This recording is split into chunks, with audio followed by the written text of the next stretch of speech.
ले जी अस्सलाम वालेकुम तमाम देखने वालों को खुश-आमदीद। और वर्ल्ड कप के मुकाबले जारी हैं। आज 2 मैचेस खेले गए जिसमें बांग्लादेश ने फ़तह हासिल की है और फिर जनूबी अफ्रीका ने फ़तह हासिल की है।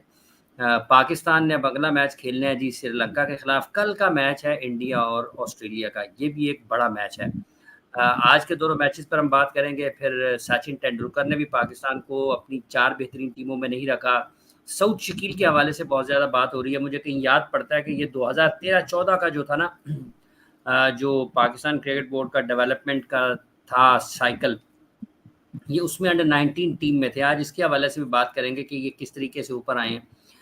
इन सब चीज़ों पर गुफ्तगू रहेगी। आज के मैचेस पर भी, पाकिस्तान की आने वाली चीज़ों पर भी। सऊद के हवाले से रिजवान ने भी बहुत अच्छी गुफ्तगू की है। अली ज़िया साहब हमारे साथ मौजूद। अली भाई अस्सलाम वालेकुम। वालेकुम अस्सलाम टू एवरीवन। अली भाई, सऊद शकील से या सचिन तेंदुलकर से शुरू कर लेते हैं। मैचेस की तो बात करते हैं ना। सचिन ने कहा कि पाकिस्तान उनकी 4 टॉप टीम्स में पाकिस्तान नहीं है। देखिए, majority of the great cricketers के पाकिस्तान के टॉप 4 में नहीं, और उसके साथ वो स्टिक कर रहे हैं। मुझे बड़ी हंसी आ रही थी कि मैंने अब्दुल रज़ाक के प्रोग्राम पे जो कुछ राइट अप आता है ऑन उसके जो सोशल मीडिया पे आता है, तो जब उन्होंने स्टार्ट में अपनी 4 प्रेडिक्ट की तो उसमें पाकिस्तान था लेकिन न्यूजीलैंड नहीं था। मैं शायद पाकिस्तान भी नहीं था, न्यूजीलैंड। देन क्योंकि न्यूजीलैंड ने बड़ा अच्छा परफॉर्म किया तो उन्होंने न्यूजीलैंड को राइट ऑफ कर दिया और पाकिस्तान को ऐड कर दिया। और अब उन्होंने क्या किया है, तो जिस तरह न्यूजीलैंड ने आउट क्लास किया ऑस्ट्रेलिया को, अब उन्होंने पाकिस्तान को तो ऐड रखा लेकिन ऑस्ट्रेलिया को बाहर कर दिया। तो पता नहीं अपने रज़ाक साहब कितनी प्रेडिक्शंस करेंगे। अबाउट मेरा ख्याल जब आखिरी मैच हो रहा होगा तो उस वक्त तक वो ऑलरेडी 4 अनाउंस कर चुके हैं जो ऑलरेडी क्वालिफाई करते हैं। सो इट्स फनी, लेकिन जनरली जो एक्सपर्ट्स होते हैं वो स्टिक करते हैं इररिस्पेक्टिव, क्योंकि अभी तो शुरू हुआ है ना। तो अगर आप किसी टीम को फैंसी करते हैं, जिसको रज़ाक ने साउथ अफ्रीका को फैंसी किया, एंड राइटली सो, जिस तरह आज उन्होंने श्रीलंका के अगेंस्ट अपनी बैटिंग पावर शो की है, तो उस तरह आप देख ले 428। उसके बाद श्रीलंका ने भी 326 रन किए क्योंकि वो 428 चेज कर रहे थे। अगर शायद उतना बड़े रन चेज न करते होते, पूरे ओवर खेलते, तो शायद वो साउथ अफ्रीका अगर 350 पौने 400 करते उसके काफी करीब पहुंच जाते। तो इसका मतलब है कि पिचेस बहुत इनकरेज कर रही हैं स्ट्रॉन्ग बैटिंग पावर्स। सो पाकिस्तान को भी शो करना पड़ेगा। देखिए, कल हमने बात की थी और व्यूअर्स को याद हो, बांग्लादेश और अफगानिस्तान के मैच में मैंने कहा था कि बांग्लादेश डोमिनेट करेगी विद द स्पिनर्स, क्योंकि अभी तक अफगानिस्तान के जो प्लेयर्स है ना, वो हार्ड हिटिंग हार्ड हैंड से खेलते, एक्सेप्ट नबी के जो एक्सपीरियंस्ड, इसलिए वो अभी तक मास्टर नहीं कर सके to play spin bowling. Decent batting lineup है, बट जैसे जैसे वो नीचे जाते हैं, देन वो एक तो उतना एक्सपीरियंस नहीं है, इतने कंसिस्टेंट नहीं है, और फिर स्पेशली बिग चैंपियनशिप्स में वो उनकी परफॉर्मेंस बड़ी पुअर रही है। आप पिछले सारे चैंपियनशिप्स निकाल दें, टॉप चैंपियनशिप्स, एक सडनली फ्रॉम बायलैटरल सीरीज वो अच्छा खेल रहे होते हैं, and then suddenly big championships में बहुत पुअर परफॉर्मेंस देते हैं। तो इसका रीजन वही है, inexperience, too much excitement, under pressure and team selection. मैंने जैसे आपको बताया ना कि इतनी सारी चेंजेस होती हैं विद इन द 5 years, जब एक्चुअली वो प्लान कर रहे होते हैं फॉर बिग टूर्नामेंट्स, के बोर्ड चेंज हुआ, ये चेंज हो गए, सेलेक्टर्स चेंज हुए, प्लेयर्स चेंज हो गए, कभी प्लेयर्स बाहर होता है, कभी प्लेयर्स, इनकंसिस्टेंसी बहुत है इन सिलेक्शन। इस वजह से they will suffer until unless they discipline themselves in terms of board और सिलेक्शन में, और ये ट्राइबिज्म को छोड़े और जो बेस्ट प्लेयर्स है उनको सेलेक्ट करें, क्योंकि उनके पास सेकंड बेंच स्ट्रेंथ भी बड़ी ठीक ठाक है। अब देखिए, जैसे आई थिंक इंडिया, मैं नहीं कह सकता, बस जिस टाइप की पिचेस थी, इंडिया में भी वाज लकी टू एस्केप, क्योंकि अफगानिस्तान का आज एशियन गेम्स में 115 था और अभी 2 ओवर पड़े थे, 2 पॉइंट समथिंग। सो चांसेस थे कि जितना अच्छा गुलबदीन हो वो खेल रहे थे, अगर वो अराउंड 140, 45, 50 के करीब कर जाते, 2 ओवर्स में 20-25 रन कर जाते, तो इंडिया के लिए इतना इजी टारगेट नहीं होता। दो बैटिंग पावर इंडिया की बेंच स्ट्रेंथ बहुत स्ट्रांग है, बट उन पिचेस पे 150 चेस करना इन 20 over is not like chasing 150 in Indian conditions. बहरहाल इंडिया ऑन देयर स्ट्रेंथ और ऑन देयर रेटिंग जो है वो declared gold, Afghanistan obviously silver, and then again disappointing Pakistan. But the bronze भी नहीं जीत सके, तो दोनों teams have done very poorly. तो ये आपकी bench strength है, आप इससे अंदाजा लगा ले। Barring a few players like Aslan injured है, तैयब ताहिर को इसलिए नहीं रखा गया कि वो सुना ये कि वो जो strategist manager थे प्लस जो 3 माह पहले टीम्स को अनाउंस करना था, उस पॉइंट ऑफ व्यू से। देखिए बात ये है कि आदमी को सच बोलना चाहिए, और आई थिंक जो भी मैं अपने व्यूज देता हूँ वो क्रिटिकल एनालिसिस है, लेकिन शायद लोगों को पसंद नहीं आते, किसी को पर्टिकुलरली टारगेट किया जाता, बेसिकली किसी की ओवरऑल वर्किंग पे किया जाता है। उसमें हर आदमी अपने आप को डाल के खुद सेल्फ एनालिसिस कर सकता है, and if he feels it is targeted to him, then I think critical analysis के बाद उसे अपने आप को ठीक करना चाहिए। Anyhow, moving on from that, और साउथ अफ्रीका का कहा था कि they will target Sri Lanka with their fast bowlers. To be honest, उन्होंने actually fast bowlers ने majority of wickets तो ली है obviously, 2 महराज केशव ने किए या 3 किए, but 7 wickets by fast bowlers, और ये उनकी strength है, but जैनसन को ठीक ठाक फैंटी दी है।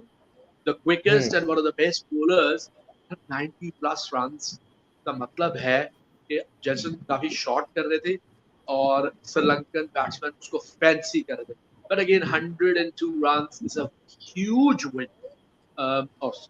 Obviously साउथ अफ्रीका का कॉन्फिडेंस बड़ा होगा, but scoring 326 in less than 45 overs से I think श्रीलंका भी काफी कॉन्फिडेंट होगा। They need to look at their bowling.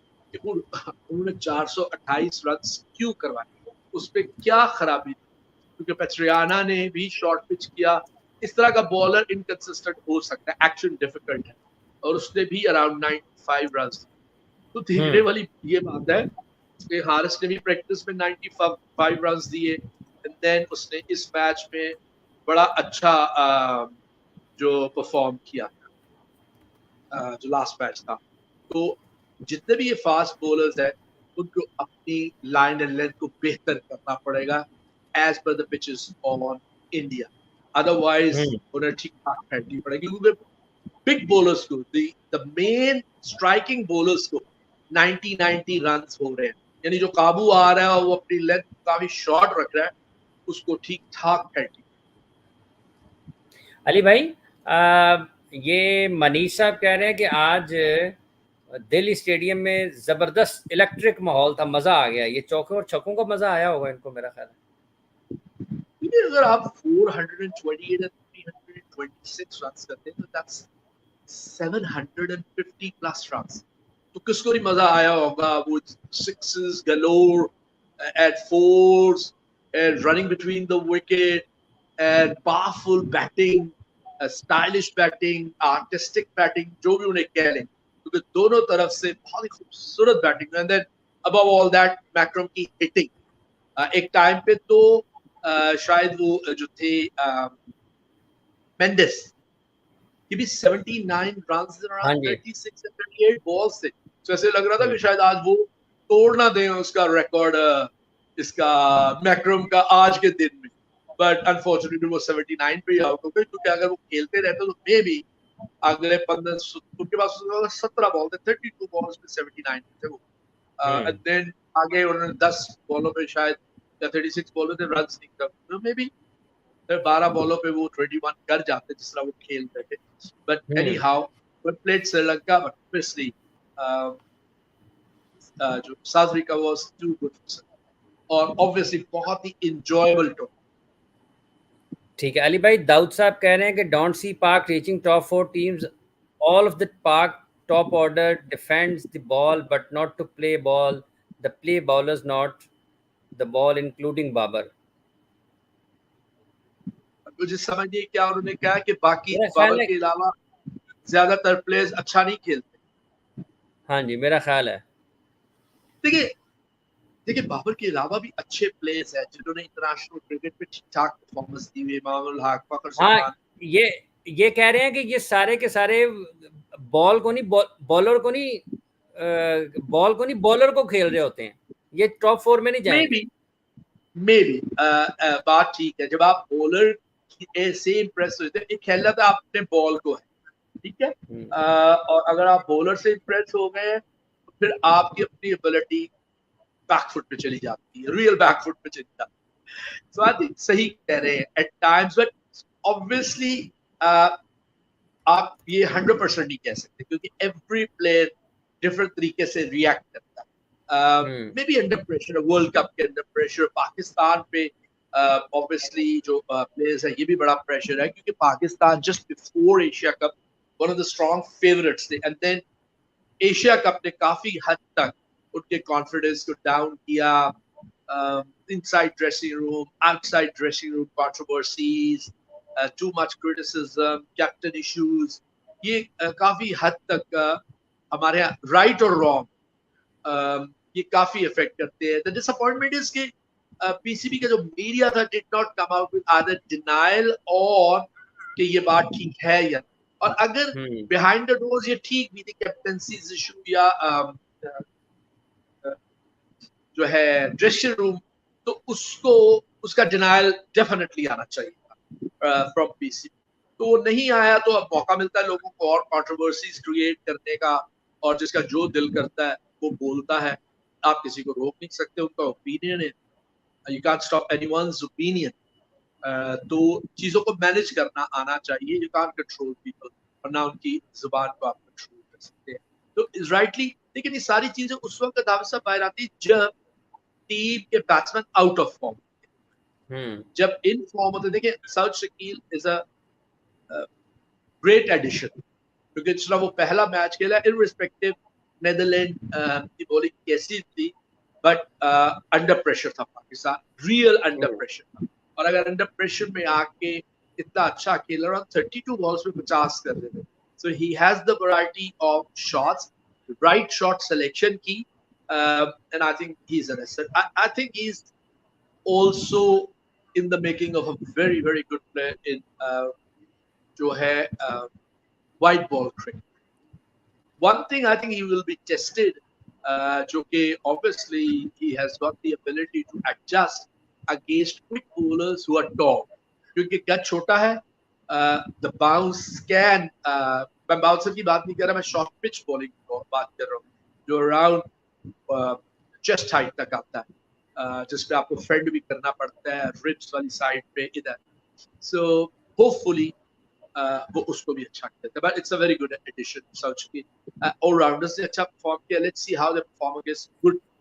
ये अभी रियल टेस्ट बाकी, पहला match very good, Pakistan did well, confidence उस हद तक आया होगा, बट देन श्रीलंका के अगेंस्ट I think Pakistan are a favourite, can't be strong favourite क्योंकि पिछले 3 मैचेस पाकिस्तान हारा हुआ, but I still think Pakistan is favourite Sri Lanka. And then Ali भाई, the real test start होगा back to back. अली भाई सवाल है ये यहाँ पर फास्ट बॉलर्स के हवाले से, मनीष कह रहे हैं कि अली भाई ये जो लेग कटर्स पहले बॉलर करते थे अब वो क्यों नहीं करते हैं? वो देखिए लोग करते हैं इनफैक्ट, बट अब चूंकि यूज ऑफ वो आ गया है slower ball, back of the hand खासतौर टफ है टू जज। और मैं सरप्राइज हुआ हूँ कि एट टाइम्स हसन ये बहुत अच्छा करते हैं। हसन ने वैसे नया बॉल बहुत अच्छा किया है प्रैक्टिस गेम्स में भी एंड नीदरलैंड के against, but back of the hand use नहीं किया, मे बी शायद उतना कॉन्फिडेंस नहीं है। और सरप्राइजिंगली जो क्विक बॉलर्स थे वो शुरू में स्लोअर वन यूज करते थे, लाइक हारिस, जो कि जरूरी नहीं था इन फर्स्ट फ्यू ओवर्स जब आपके पास नया बॉल, बट लेटर ऑन आपको यूज करना चाहिए स्लोअर वन, लेकिन उसको डिस्गाइज्ड होना चाहिए। ऑब्वियसली जिस तरह का हारिस का एक्शन है और जितना तेज वो बॉलिंग करता है, उसका slower one can be very deceptive. Hasan का obviously back of the hand बड़ा डिसेप्टिव था. एट टाइम्स शाहीन अफरीदी का डिसेप्टिव होता है, but it has to be around 140 plus speed. अगर आपने डिसेप्शन करनी है फ्रॉम 145 टू या 140, ड्रॉप इट टू 110, क्योंकि 2-3 दफा against India in Asia cup and other matches Shaheen ने भी डिसीव. सो यस, पाकिस्तान को अपनी बॉलिंग को भी टाइट करना. अपना दाऊद साहब अली भाई पूछ रहे हैं कि बाबर डजंट प्ले का, हाँ बाबर जो है वो कुलदीप, बुमराह, राशिद, मुजीब को बहुत अच्छे तरीके से नहीं खेलते हैं और इनके लिए बड़ा मुश्किल है. इन्होंने कभी नहीं देखा कि इन्होंने पीएसएल में भी राशिद खान के खिलाफ को बड़ी पुरअतमाद बैटिंग की हो.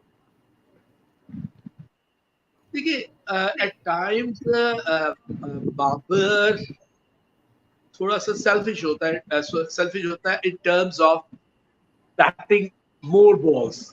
खास तौर पे वो जब सेट हो जाता है और उसमें वो गलती कर जाता है, थोड़ा पीछे जाके 5वें बॉल या 6ठे बॉल पे सिंगल लेने चाहता है और ये उसका डाउनफॉल रहा. और या एट टाइम्स वो शायद डिसीव हो जाता है by Kohli. But is a great player and I am sure with world cup there is a captain responsibility. He's going to play them. We can't write off a play like Babar के वो कुलदीप यादव से या बुमराह से या राशिद खान से हर दफा आउट होगा. Bowlers are there और कई दफा कुछ बॉलर्स आपके लिए मुसीबत भी क्रिएट कर देते हैं. ये दुनिया में हर जगह होता है, चाहे वो क्रिकेट हो, चाहे टेनिस हो, चाहे और गेम्स हो, इंडिविजुअल्स गेम जो है. और ये भी एक लिहाज से इंडिविजुअल होती है, बॉलर वर्सेस बैट्समैन. उसमें कुछ बॉलर्स जो होते हैं लाइक स्टेन हफीज के वो बहुत मुश्किल क्रिएट करते थे. At times Anderson to Virat Kohli, McGrath to Mike Atherton. So ये होता है क्योंकि प्रेशर होता है. अब देखना ये है कि बाबर जैसा ग्रेट प्लेयर इनको कैसे हैंडल करता है और वही की होगा पाकिस्तान के सक्सेस का उन मैच में. अच्छा, रोहित बल पूछ रहे हैं sir, why are the upcoming Pakistan players in Asian games lack technique specially batsman? क्या आवाज नहीं आई आपसे? अली भाई, ये पाकिस्तान के जो आने वाले बल्लेबाज हैं उनकी टेक्निक इतनी क्यों खराब है? इसलिए कि मैंने कितनी बार कहूंगा कि हमारे ग्रास रूट के प्रोग्राम्स को बार बार डिस्ट्रक्ट किया गया. एक तो हमने बहुत देर से वी वर देयर तो हमने कोशिश की थी अंडर 30 प्रोग्राम शुरू हो जाए, बट इट वाज डिलेड. फिर एक दफा अकेडमीज ही खत्म कर दी गई, फिर जो उन्हें रिवाइव किया गया. पिछले 4 सालों से फिर अकेडमीज आर नोवेयर. तो जब तक आप ग्रास रूट लेवल पे and in districts and regions, हम लोगों ने पिछले 4 सालों में कोचेस तो हायर कर ली एट डिस्ट्रिक्ट लेवल भी, बट उन्होंने ज्यादा टाइम घर पे ही गुजारा. एक ये सारी जूनियर क्रिकेट विद इन अगर शुरू होती है जैसे अंडर 19 खत्म हो जाएगी by what another few days, मतलब महीने के अंदर अंदर खत्म हो जाती है. अंडर 16 वो भी 15-20 दिन में खत्म हो जाती है, अंडर 13 भी खत्म है एंड दैट्स इट. उसके बाद 15 दिन का प्रोग्राम हो जाता है, 2 वीक्स का प्रोग्राम हो जाता है एट एनसी. बात ये है कि इसके स्टेप्स हैं. आपको डिस्ट्रिक्ट लेवल पे भी उन्हें ट्रेन करना है, देन रीजन में जो थोड़े से रिफाइंड प्लेयर्स हैं उनको भी करना है, एंड फाइनली एट एनसी उनको ट्रेन करना है. और ये सिलसिला बार बार टूटा. I don't know why. कोई भी आ जाए एज ए चेयरमैन पीसीबी, कोई भी एनसीए में आए, मुझे ये समझ नहीं आती कि डेवलपमेंट काम को क्यों रोक दिया जाए. क्या जवाब अब मैं और क्रिटिकल होऊंगा तो लोगों को और फिर इतराज होगा, जी मैं पीसीबी के खिलाफ बोल रहा. इट्स नॉट अबाउट पीसीबी या किसी खास chairman, it is about the system. और जो लोग सिस्टम से बाहर होते हैं, जब वो क्रिटिकल एनालिसिस कर रहे होते हैं, जब वो अंदर आते हैं तो उन पे क्रिटिकल एनालिसिस होता है, तो वो इसको माइंड करते हैं. आपको क्रिटिकल एनालिसिस को पॉजिटिव लेना चाहिए and just look into yourself कि are we making mistakes, did we make mistakes. जितनी देर तक आप अपने आप को एनालाइज नहीं करते तो फिर आप मेरे ख्याल में अपनी गलतियों को नहीं जान सकते. और आई थिंक यही होता रहा पिछले, उससे पहले भी होता रहा, बट पिछले 4 सालों से तो NCA was just a hostel, एक हाई प्रोफाइल प्रोग्राम, उसको नाम दे दिया गया, हंड्रेड्स एट जेपीएल, ये 2 प्रोग्राम्स लेकिन आउटकम क्या हुआ मुझे ये बताएं। 100 प्लेयर्स को कितना मॉनिटर किया गया, ठीक है, उनमें से कितने प्रोग्रेस किए from under 16 to under 19, no record of that, मेरे ख्याल this no record of that. और वो 2-2 हफ्ते का प्रोग्राम बार बार गैप से, मुझे बताए गोरों ने आगे क्या बताया। इनफैक्ट एक तो गोरा जो हेड था, वो जो रिपोर्ट देके गया, उसकी रिपोर्ट में ऑलमोस्ट ऐसे था कि आपका टैलेंट रबिश, मतलब he didn't use the word rubbish, but he meant like that. तो वो पैसे लेके चले गए, आपने पैसे डिश आउट कर दिए, उनकी मौजें हुई, वो चले गए। पाकिस्तानी बेचारे जो मेहनत करते रहते हैं, वो इसी तरह रुलते रहते इस मुल्क। और फिर दोबारा गोरा आ जाएगा, फिर पाकिस्तानी आएगा थोड़ी देर के लिए, उसके बाद फिर गोरा आ जाएगा लंबे अरसे के लिए। मैंने वो जैसे कहा है कि म्यूजिकल चेयर चलता रहेगा until unless we have confidence in our people। और बात ये है कि why not, मतलब are the 90 players or after 2000 players are the only intelligent people? There are many intelligent people who played before that, definitely। Sahu Manoj साहब पूछ रहे हैं, अली भाई अब आपकी तबीयत ठीक है? जी शुक्र अल्हम्दुलिल्लाह, बेहतर है, आप सबकी दुआ से। वासुदा कह रहे हैं कि अली भाई फ़खर को ओपनिंग की जगह नंबर 4 रिजवान की जगह पे खिला सकते हैं, रिजवान अब्दुल्ला ओपनिंग करें और अच्छी अच्छा ये इन्होंने कॉम्बिनेशन अपना बनाया। देखिए मैं फिर जिस बात पे मैं इंसिस्ट कर रहा हूँ ना, वो ये नहीं है कि आप जबरदस्ती फ़खर को लाने के लिए नंबर 4 पे खिलाना शुरू करें।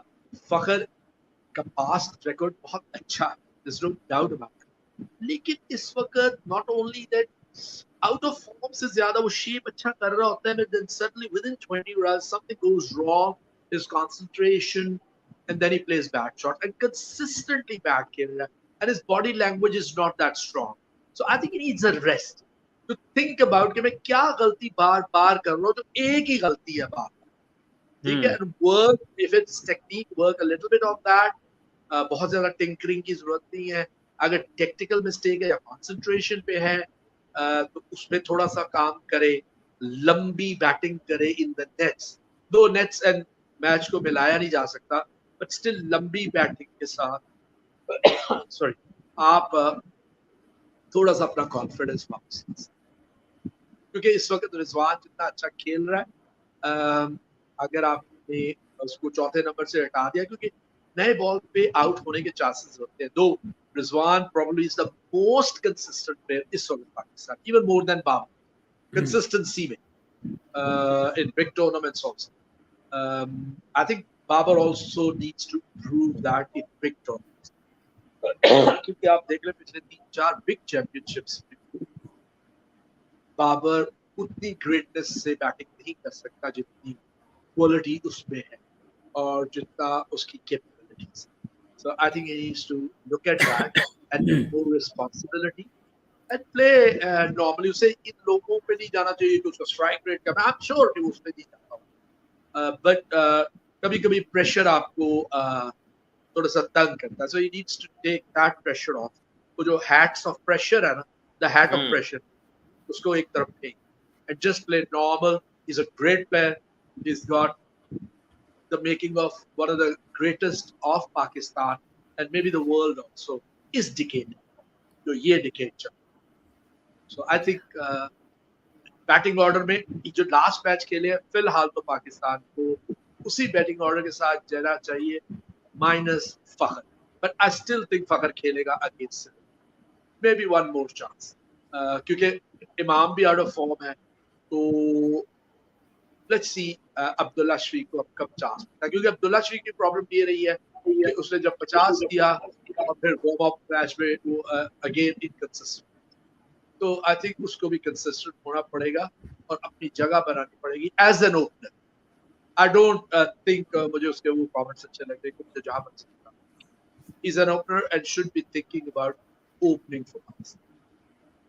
आरिफ अंसारी साहब, आपने जो सवाल लिखा था यहाँ पे बाबर की अंडर प्रेशर परफॉर्मेंस के हवाले से और बिग चैंपियनशिप्स के हवाले से, वो अली भाई ने उसका जवाब दे दिया है। उसके साथ साथ जी हसन अली आप लिख रहे हैं, वालेकुम अस्सलाम, आपका बहुत बहुत शुक्रिया। आसिम साहब आपने लिखा है, आपका भी बहुत बहुत शुक्रिया। जितने भी लोग हमें इस वक्त देख रहे हैं, आप सब लोगों का बहुत बहुत शुक्रिया। अगर आपने अभी तक चैनल को सब्सक्राइब नहीं किया है तो वो ज़रूर करें, इस वीडियो को भी ज़रूर लाइक करें। सैयद फ़ारूक साहब बहुत शुक्रिया।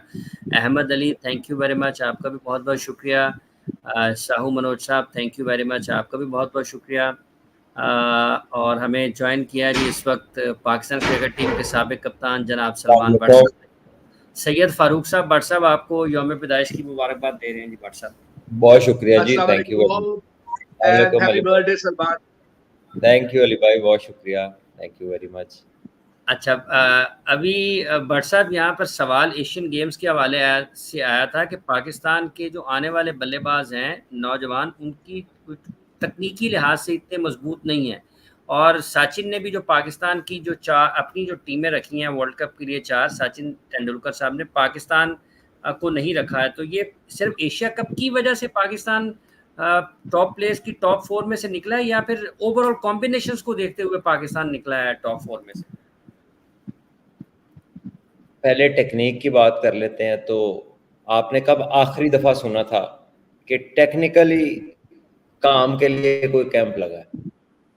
आप पिछले पावर कई हिटिंग के सालों लिए से जब लगी। भी सुनते हैं, पावर हिटिंग के लिए सुनते हैं। हम्म। तो टेक्निकली एक वेल इक्विप्ड होने के लिए और बैटिंग को स्पेशलाइज्ड कैंप, कोई ओपनिंग का, नए बॉलों का स्पेशलाइज्ड कैंप, बड़े तरीके हैं। नया बॉल खेलना, रिवर्स स्विंग खेलना, बॉलिंग मशीन खेलना, सिंथेटिक खेलना, स्लैब खेलना, गीला गेंद करके खेलना, 1000 तरीके हैं। टेप फाड़ के खेलना, प्लास्टिक का बॉल, इतनी वेरिएशन आप अपने आप को दे सकते हैं।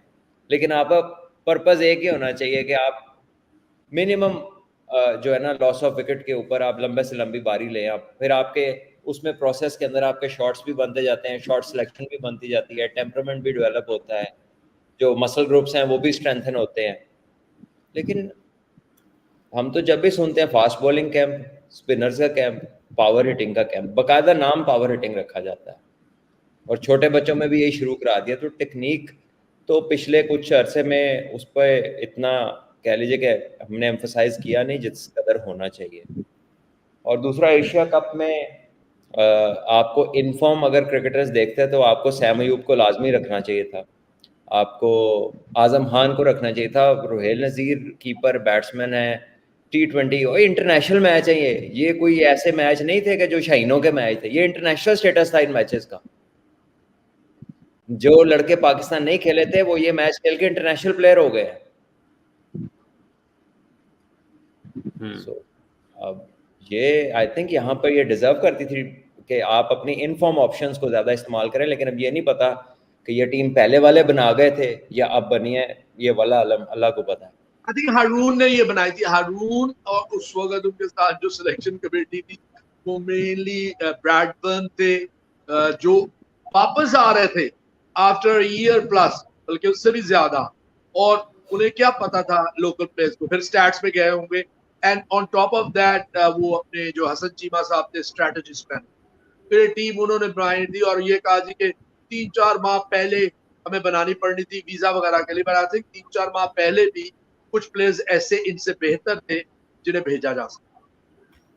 अच्छा भट्ट साहब, ये जो पाकिस्तान टॉप प्लेयर की टॉप 4 में से निकला है, ये सिर्फ एशिया कप की वजह से निकला है, या फिर निकला है उसकी वजह से जो टीम कॉम्बिनेशंस और लोगों के हैं? नहीं, देखिए, अगर आप पाकिस्तान को देखते हैं ना तो एट टाइम्स आपको फिटनेस के ऊपर भी क्वेश्चन मार्क्स नज़र आते हैं। आपको प्रेजेंट फॉर्म के ऊपर भी कुछ प्लेयर्स हैं जिनका ज़रूरी है फॉर्म में आना। लेट्स से फ़खर हो गए, शदाब हो गए। शदाब का अच्छी बॉलिंग करना बहुत ज़रूरी है बड़े मैचों में। फ़खर जमान का रन्स करना अब बहुत ज़रूरी है ताकि पावर प्ले में आपका इम्पैक्ट हो, आप ऊपर से एक अच्छा स्टार्ट, आपको एक तेज़ स्टार्ट मिल सके। और अगर फ़खर आउट होता है तो अगले 3-4 प्लेयर आपके ऐसे हैं कि वो पावर प्ले का उस तरह से एडवांटेज नहीं ले सकते, वो डिफरेंट तरह बैटिंग करते हैं। तो और स्पेशली अगर कोई आज की तरह का मैच हो जाता है जिसपे 429 करना पड़ गया एक टीम को, और अभी वो भी 6 ओवर पहले आउट हुए हैं 326 करके। तो आई थिंक ये कुछ चीजें जो जरूरी हैं। फिर बॉलिंग में आपके कह लीजिए कि ऐसी पिच भी आएगी जैसी ये दिल्ली की थी, और इसके ऊपर तो अगर यॉर्कर नहीं पक्का आपका तो इधर तो बचना बहुत मुश्किल है। और साउथ अफ्रीका वाले भी माशाल्लाह लेंथ पे लेंथ खिला रहे थे, जो बीट होता था वो गुजर जाता था, नहीं तो बल्ले में लगता था तो आर पार हो जाता था। दे वर पुअर विद देयर लेंथ। और आई थिंक पाकिस्तान को ये एडवांटेज होगा कि यॉर्कर्स हमारे लड़के अच्छे करते हैं, वेरिएशन भी ठीक है, डिसेंट है, लेकिन यह कि बैटिंग को जो है ना जहन बनाना पड़ेगा बड़े रन्स का। मैं सुन रहा था कि कल जब हम टॉस जीते तो उन्होंने कहा 280 300, वाई नॉट 350, वाई नॉट 370। अगर इन टीमों को भी हमने इस तरह नहीं सोचना, और ये 6 बैट्समैन हमारे जिस दिन खेले देखिएगा 340 से ऊपर होगा स्कोर किसी के खिलाफ भी। 6 बैट्समैन 50 ओवर खेले बशर्तिया, दे हैव टू बिलीव के हो सकता है। इंडिया में होते हैं, इंडिया में तो 2004 में 300 प्लस होता था, पूरी सीरीज 300 प्लस पे होती थी। तो अब तो रूल्स ही ऐसे हैं, 2 नए बॉल हैं, फ्री हिट भी आ गई है, 40 ओवर का पावर प्ले है, अब तो रूल्स भी ऐसे हैं कि रन ज्यादा बनते हैं। ठीक, अली भाई सोचना चाहिए। अली भाई, ये जो भट्ट साहब ने कहा कि हमें 370 वाली सोच रखनी चाहिए, अगर हॉलैंड के खिलाफ भी हम यही से देखते हैं कि 280-90 रन ही पाकिस्तान ने करने हैं, तो फिर ये जो पाकिस्तान वे है, क्या ये पाकिस्तान वे 280 पे खत्म हो जाता है?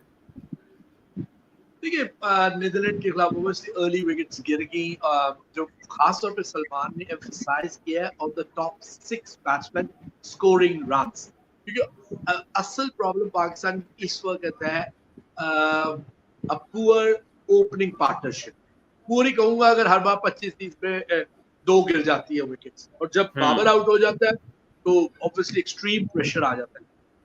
अभी सलमान से पहले मैंने कमेंट्स दिए थे कि अगर आप अपनी बैटिंग आपको पावर शो करनी पड़े, क्योंकि फिर अगर आपके 6 बैट्समैन फुली खेलते हैं, मेजॉरिटी ऑफ दोस लाइक 44 45, फिर शादाब और नवाज भी एक कैमियो खेल सकते हैं, पावर हिटिंग कह लें या हिटिंग विद पावर कह लें या लेस बॉल्स मोर रन्स कह लें, तो उससे जो आपके रन्स हैं वो स्वेल कर जाते हैं from 350 to 340 and 50 and maybe 308। आप देख लें, जैसे ही एक तो बहुमा जल्दी आउट हो गए, लेकिन फिर जॉनसन ने और जैसे निकॉक खेले, ऑलमोस्ट दोनों की 100 प्लस का स्ट्राइक रेट था। एंड देन मकरम ने तो 200 से ऊपर किया, उसके बाद 180 कैल्सन, फिर मिलर भी 180। तो बात ये है कि और उन्होंने मतलब कुछ स्लॉगिंग नहीं की, हुई, मतलब they played proper cricket and used the power to play their shots। कि अगर वो बॉल वहां पे है तो loft it over mid off and mid on, और mid off and mid on ऊपर है तो उन्होंने आसानी से क्लियर किया। उसमें ये है कि आइदर आप 4 क्लियर करते हैं, if you time it better it will go for a 6, लेकिन अगर आप जबरदस्ती with mid off and on back और पावर हिटिंग करनी है, क्योंकि आप वो mid wicket wide mid wicket पे भी ले लेते हैं अगर आप ऑफ स्टंप से उसको हिट करते हो, and you just miss time the shot, तो आप आउट हो जाते हैं। So yes, Pakistan will have to show their batting power। मेरे ख्याल में with all their variations in bowling, I think Naseem Khan के जाने से Pakistan bowling has become weaker। दो हसन अली स्टार्ट में नया बॉल अच्छा कर रहे हैं, but later on overs में he can be exploited, he can go for runs। और हारिस भी प्रैक्टिस गेम्स में अच्छी बॉलिंग की, लेकिन ये बड़ी अच्छी बॉलिंग की, but then his quality batsman like डेलीडे वो रन्स कर रहा था with freeness. So against quality batsman, खासतौर पे top 5-6 like South Africa, Australia, तो सारे पावरफुल बैट्समैन, पावर हिटिंग की बात नहीं कर रहे थे, powerful batsman, they can even hit decent balls for 4 and 6s and India तो एंड साउथ अफ्रीका। तो पाकिस्तान को इतने रन करने पड़ेंगे कि ये डिफेंड करे। एक पाकिस्तान थोड़ा सा लकी इस लिहाज से भी नीदरलैंड के अगेंस्ट रहा है कि ड्यू नहीं पड़ती, क्योंकि अगर ड्यू पड़ती तो रिवर्स नहीं होता। जो थोड़ा सा रिवर्स था उसने डिस्टर्ब किया, उसने एक्करमैन ने बहुत ही पुअर शॉट मारी थी जो था इफ्तिखार। सो डाउनफॉल देखिए उनका कसूर है and Pakistan will take it, but I think Pakistan की बॉलिंग नसीब शाह से थोड़ी वीक हुई है, so they need to score always 300 and plus runs, but क्योंकि साहब सेकंड बॉलिंग में इफ ड्यू कम्स इन इतने रन्स रोकना आसान नहीं होगा पाकिस्तान, बट साहब एंड सऊद शकील प्रॉब्लम उनके स्पिनर्स के लिए भी मुश्किल होगा पाकिस्तान ठीक, to hold the ball. But साहब सऊद शकील के आने से और उनके परफॉर्म करने से आपको लगता है कि पाकिस्तान के जो बैटिंग ऑर्डर हैं वो सेट हो गए हैं, अब ये नंबरों के साथ छेड़ने की जरूरत पेश नहीं आनी चाहिए? देखिए प्रीटी मच यस, ऐसा ही है। और मेरा ख्याल है छिड़ा भी नहीं जाएगा इसको, जिस तरह का उसने शो पुटअप किया है 2 दफ़ा अंडर प्रेशर, और बड़ा अच्छा मौका था उसके पास एक बड़ा 100 करने का, लेकिन वो एक शॉट सिलेक्शन कोई मज़ेदार नहीं थी। हालांकि जितना तब तक खेले बहुत ही अच्छा, बहुत ही साफ, बड़ा ही कंट्रोल, ज़बरदस्त शॉट सिलेक्शन थी और ब्रेव क्रिकेट भी खेली उन्होंने। He was not afraid to go over the top और फ्लो में था। So I think there is no reason कि उसको डिस्टर्ब किया जाए। और उसके आगे पीछे वाले भी फॉर्म में है, आगे उसके रिजवान है, पीछे उसके इफ्तिखार है, उसके ऊपर बाबर है, तो ये चारों ही फॉर्म में लग रहे हैं, तो व्हाई डिस्टर्ब देम।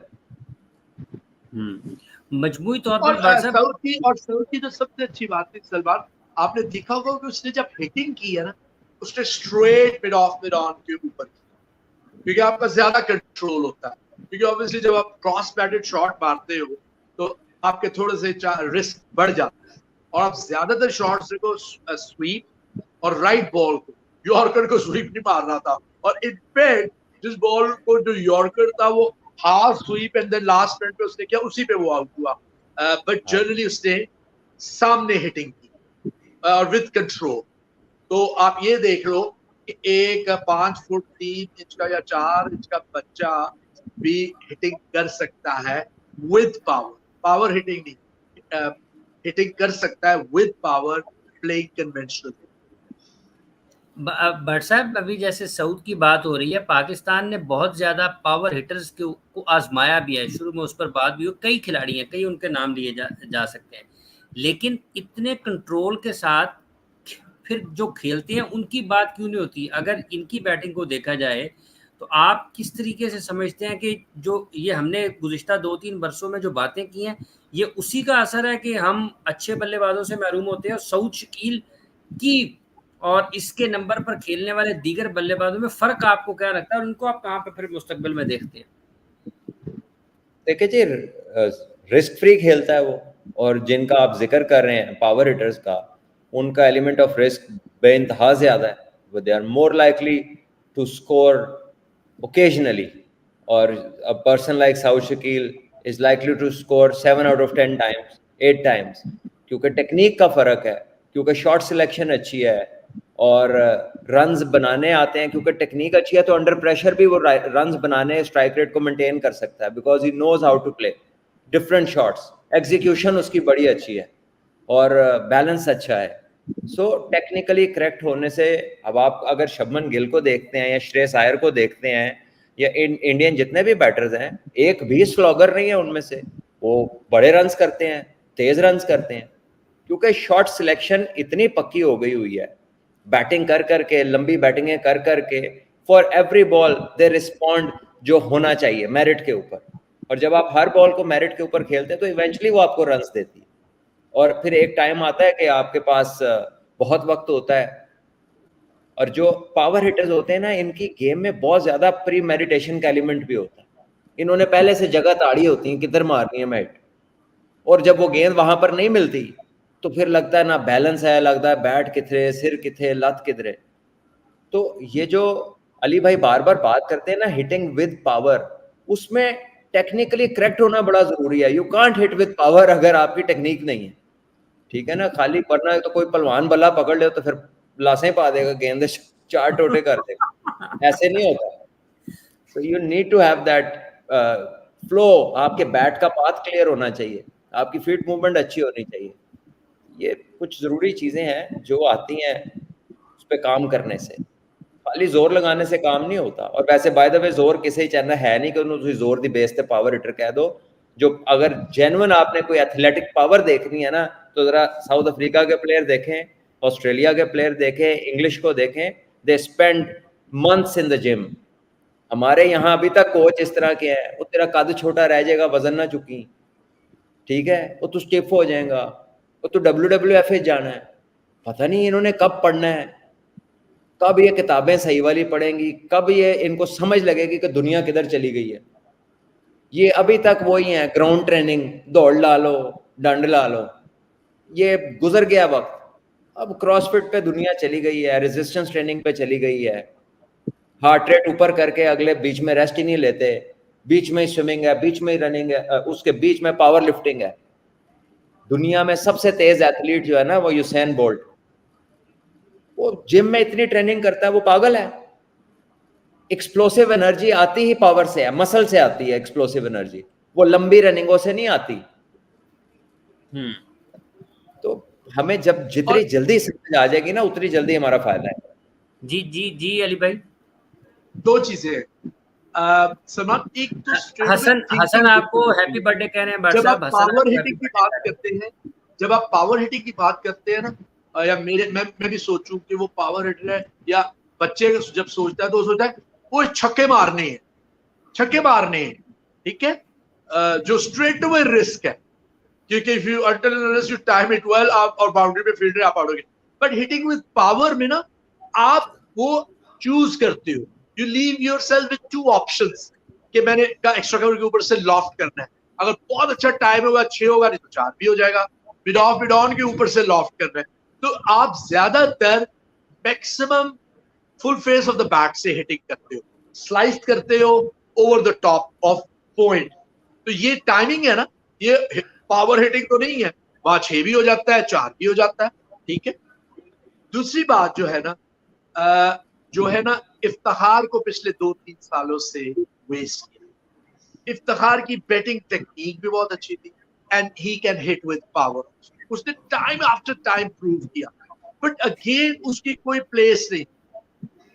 कभी 4 भेज दो, कभी 7वां भेज दो, कभी 8वां भेज दो। I think had to stick to Iftikhar for the last 3, खास तौर पे जब ऑस्ट्रेलिया के T20 गया था और 54 की एवरेज से वापस आया था, वो इन एंड आउट होता रहा और बाकी पावर हिटर्स यूज होते रहे। आई थिंक हम इस तरह जाया करते हैं जो एक्चुअल केपेबल प्लेयर्स होते हैं। अब उसमें किसका कसूर है, आप खुद एनालाइज कर लो कि हु वर द इंचार्ज, और कौन कौन उस वक्त सिलेक्शन को देख रहा था, और कौन मतलब इन्वॉल्व था। मेरे ख्याल में उससे ये बहुत जल्दी सॉल्व हो जाते, जो अब आके इफ्तिखार को सही जगह पे खिलाया गया और उसे कंसिस्टेंसी से रखा जा रहा है और उसे कॉन्फिडेंस दिया जा रहा है, क्योंकि वो इतनी देर क्रिकेट खेल चुका पाकिस्तान की एंड डोमेस्टिक क्रिकेट रेगुलर, उसने केपी को match जितवाए in 1 day also, in a 4 day also, in a T20 also, so definitely has the capability of a match winner. तो इतनी देर क्यों जाया किया गया, ये हमारे यहाँ प्रॉब्लम है, इनकंसिस्टेंसी इन सिलेक्शन। वो इसलिए होती है कि सिलेक्शन कमेटीज भी की जो सिलेक्शन है, सिलेक्शन कमेटीज की सिलेक्शन, उसमें भी बहुत इनकंसिस्टेंसी। अभी ये शुक्र करें कि इफ्तिखार के करियर के जो चंद साल हैं, इसमें 50 ओवर का वर्ल्ड कप आ गया, तो उसको जरा 50 ओवर की क्रिकेट मिल गई है जिसमें वो लोगों को नजर आया। वरना जो T20 खेल रहा है, वो उसकी तो अपीयरेंस ही बेचारे की जो है ना, गेस्ट अपीयरेंस है, 3 ओवर 4 ओवर 5 ओवर। तो उसकी जो असल कैपेबिलिटी है कि वो हर तरह से क्रिकेट खेल सकता है, स्ट्राइक रोटेटर भी है, छक्के भी मारता है, ग्राउंड शॉट्स भी खेलता है और स्टे भी कर सकता है, वो तो T20 में तो लोगों को नजर ही नहीं आनी थी। तो ये आई थिंक उसकी गुड लक है कि एशिया कप आया, 50 ओवर का वर्ल्ड कप आ गया, कुछ सीरीज इस वजह से भी पीछे हुई वनडेज की कि आगे वनडे का वर्ल्ड कप था, सो ही गॉट दैट स्पेस जहां पर वो अपना डिस्प्ले पूरा कर सके। तो वरना तो उसका पता भी नहीं चलना था, बेचारा कभी किंग्स को खेल रहा होता था उधर से आखिरी 4 ओवर, कभी किसी टीम के आखिरी 4 ओवर, वो तो ये 4 डे का नाइट वॉचमैन और T20 का 6वां नंबर, बेचारे अंदर रोल वही होता है थोड़े जे टाइम का। बट साहब, ये रिजवान नमाज अदा करते हैं, उसके ऊपर भी लोग खासा एतराज कर रहे हैं कि मैच के दौरान उनको नहीं करनी चाहिए, क्या किसी और को भी इजाजत दी जा सकती है कि वो भी अपने को मजहबी फरीज़ा? मैं आपको बताऊं ना, ये जो हमारे लोग हैं ना, they are sick to the core. यानी कोई नमाज पढ़े इन्हों तां मुसीबत है, जो 2 मुंडे उत्थे कसीनो चले गए इन्हों तां मुसीबत है। ना ये लेफ्ट पे जाने देते किसी को, ना ये राइट पे जाने देते हैं। पहले एक वक्त था टीम रात को बाहर जाती थी, वो लोग क्लबिंग वगैरह करते थे, विच आई डू नॉट एंडोर्स, ठीक है, वो किसी का प्राइवेट मामला होगा लेकिन अच्छी बात नहीं। फिर एक टाइम आया टीम ने नमाजें शुरू कर दी इकट्ठे, वो जमात से नमाज पढ़ने लग गए और तबलीग ते जाना शुरू हो गए। ना इन्हों वो चंगे लगते सन, ना इन्हों वो चंगे लगते। ए सारे जड़े जनती ने ना, ये सारे साढ़े इत्थे फिरन दे, और ये सारे सर्टिफिकेट इनको पता लग गया, ये जन्नत से बैठ के बातें कर रहे सारे सोशल मीडिया वाले स्पेशली जो।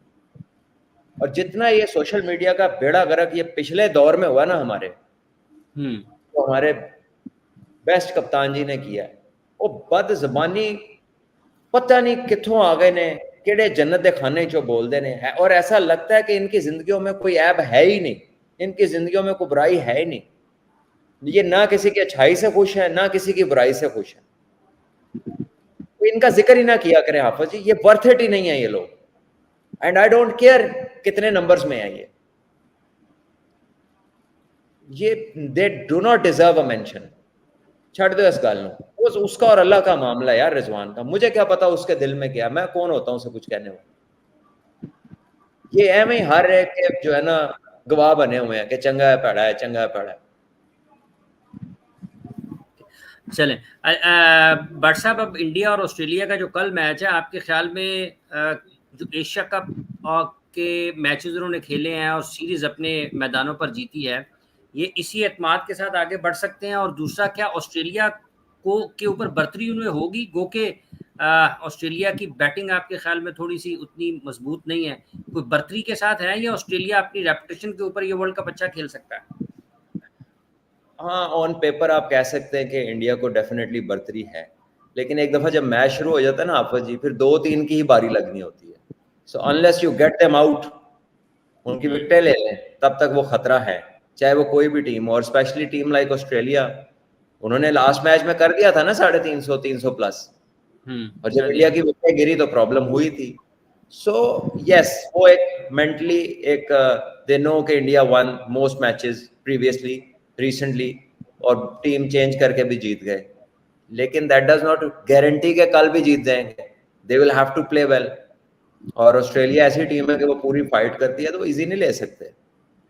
चलें भट्ट साहब, आपका बहुत बहुत शुक्रिया। अली भाई, अच्छा खेलेगा ना, जो बहुत अच्छा खेलेगा ना वही जीतेगा, मैं आपको बता दूं। Australia is a completely different team in big championships. अच्छा, जका अशरफ साहब आए हैं, उन्होंने कमेंट किया है कि सलमान साहब ने सुबह कमेंट्री पे जाना है, तो भट्ट साहब आज तो जका साहब का भी नहीं जाना, और फर्स्ट क्लास का मैच 5 दिन का नहीं होता, नहीं जाना। बहुत बहुत शुक्रिया भट्ट साहब, आपका आपने अपना वक्त दिया है। अली भाई, एक सवाल आपके लिए है, राहुल कपूर आपसे पूछ रहे हैं कि ये जो दीगर क्रिकेटर्स हैं, ये जो हैं, ये विराट कोहली की जो फिटनेस है उसको फॉलो क्यों नहीं करते हैं? देखिए, अब सब फिटनेस जो है ना, जैसे सलमान ने पहले कहा, it's an individual thing, fielding and fitness. क्योंकि रिवॉर्डिंग फिटनेस तो खैर रिवॉर्डिंग है, अगर आप अपने को फिट रखते हो, पावर आती है आप में, आप सारा दिन खड़े होने के बाद 50 और एक्सट्रीम फील्डिंग करने के बाद भी जो है आपकी टांगों में जान होती है to bat, specially for the allrounder, specially for the fast bowlers. Tough है अगर आप 50 ओवर बॉल को चेज करते रहे, then you have to go early on in batting. तो आप में टांगों में इनफ जान होनी चाहिए कि यू कैन कॉन्सेंट्रेट वेल, और आप वहाँ रनिंग बिटवीन द विकेट भी अच्छी कर सकते हैं, और आप टाइम भी अच्छा शॉट्स को कर सकते हैं। सो फिटनेस एंड फील्डिंग इज, और फील्डिंग इसलिए कि without good fielding teams can not win games, क्योंकि आप स्टार्ट में 30 रन जब रोकते हो तो आप 30 रन प्लस जाते, और 30 रन आपको कम करने पड़ेंगे वाइल बैटिंग। तो ये विराट बहुत फिट है, लेकिन उनके अलावा बहुत प्लेयर्स बहुत फिट है। तो आई थिंक विराट से लीड लेनी चाहिए कि उसकी ग्रेटनेस में उसकी फिटनेस का भी राज था। और अगर आप सचिन को देखें, लारा को देखें, तो इमेजिन की फिटनेस 500 रन करना, 400 रन करना इन टेस्ट क्रिकेट, 100 सेंचुरीज करना, प्ले फॉर 20+ ईयर्स, 400 मैचेस खेलना, लगातार खेलते रहना, 150 से ऊपर 250 टेस्ट मैचेस खेलना, लारा, तो ये फिटनेस का ही राज था कि एंड तक रन्स करते रहे। सो आई थिंक बहुत जरूरी है मॉडर्न डे क्रिकेटर के टू बी वेरी फिट। जो आरिफ अंसारी साहब आपने सवाल पूछा था ना बाबर आजम का, अली भाई ने वो आपके सवाल जब मैंने उनसे पूछा तो उससे पहले ही बाबर की जो परफॉर्मेंसेज हैं बिग चैंपियनशिप्स में, उसका जवाब अली भाई ने उससे पहले ही दे दिया था। तो विनर जैक्सन आपका बहुत शुक्रिया। संतोष साहब, फखर जमान इमाम को कितना चांस देंगे? संतोष का पूछे नहीं, कितना चांस मिलेगा फखर और इमाम को अली भाई?